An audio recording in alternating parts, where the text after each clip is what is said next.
Hello mga kadogo. Hello, Manong Dogo. Ayos, ang linaw-linaw na na. Good evening mga kadogo, no? Ito, another vlog tayo ngayon, ano? Medyo nagka-problema kasi ako sa diet ni Pickles. Sorry, cotton ako ng cotton. Naalala ko naman ang cotton ko. Naalala ko si cotton. Medyo nagkaka-problema kami sa diet ni Pickles, mga kadogo, no? Dalawa na lang yan, si Pickles saka yung Shih Tzu. Yung Shih Tzu wala problema eh. Lahat kinakain, kaya lang si Pickles, talagang sobrang picky eater. Andiyan na yung lechon manok, di ba? Baka. Ngayon, pinagluto pa ni Mrs. ang talagang adobong manok talaga. Adobong hindi maalat yun, na may probiotics after nilang maluto. Tapos, pag hindi pa rin yung kumain, naman hindi pa kakain, mga kadogo. Magigizard na ako. Yung paborito nila yun. Pero siyempre, paubos namin to, nabili namin chicken. Okay? Tapos, ganito mga kadogo, no? Siguro dahil sa nag-shed siya.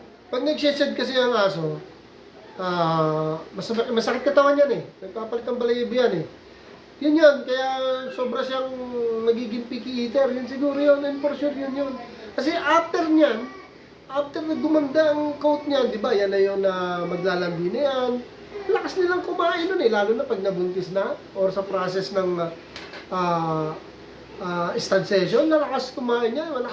Ngayon lang, kasi nga, naalala ko, dahil nasa process siya ng shredding. Pag nag-shed niya, di ba, masakit ang ito. Pero yun, lahat naman ginagawa namin. Ngayon, may bago nga akong biling dog food. Tomorrow, order na naman kami ng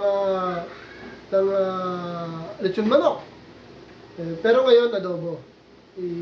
Ayaw, tinry namin yung baka, ayaw talaga. Kaya kami maraming variety of foods para sa aso dahil nga picky eater. Pag ayaw na ito ngayon, gabi, bukas maga-iba. Kasi kailangan kong gawin yun dahil hindi kakain.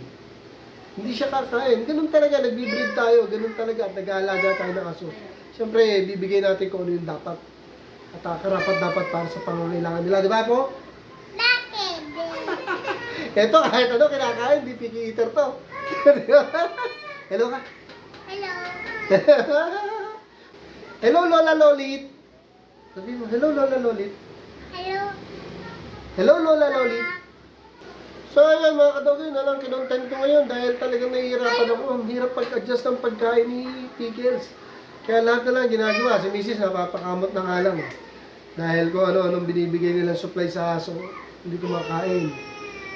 For how many days, nagpo-force feed ako kay Pickles. Kakain siya konti, tapos pinaforce feed ko na ng dog food na may milk.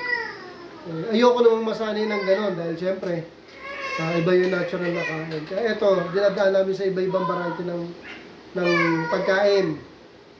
Kumakain naman, kaya talagang konti. Pero naalala ko nga, dahil sa nasa process siya ng shedding, medyo talagang naging picky eater dahil may nararamdaman yung shedding. Pero once na mag-bloom yan, wala na lahat, kakainin na. Okay mga kadogo, yun. Ang na-experience kay Pickles naman. Pag nasa shedding siya, nagiging picky eater, masakit ang katawan. Pero gaganda rin na. Walang problema doon. So ayun mga kadogo, no? So magluluto na si Mrs. para mapakain. At kami ito ay nagbablog lang dahil sa problema namin kay Pickles. Sobrang problema kay Pickles.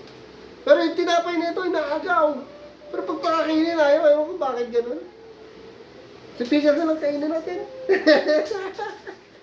Love nila aso ko eh. Mga dog lover to, apo kong to. Ganda-ganda yan, oh. Princess siya, paglaki, di ba? Sige na, babay na mga kadogo. Babay na. Babay mga kadogo. Rapid na. Sige, babay mga kadogo. Bye-bye, Manong Dogo. Sige, till next vlog mga kadogo. Update tayo. God bless.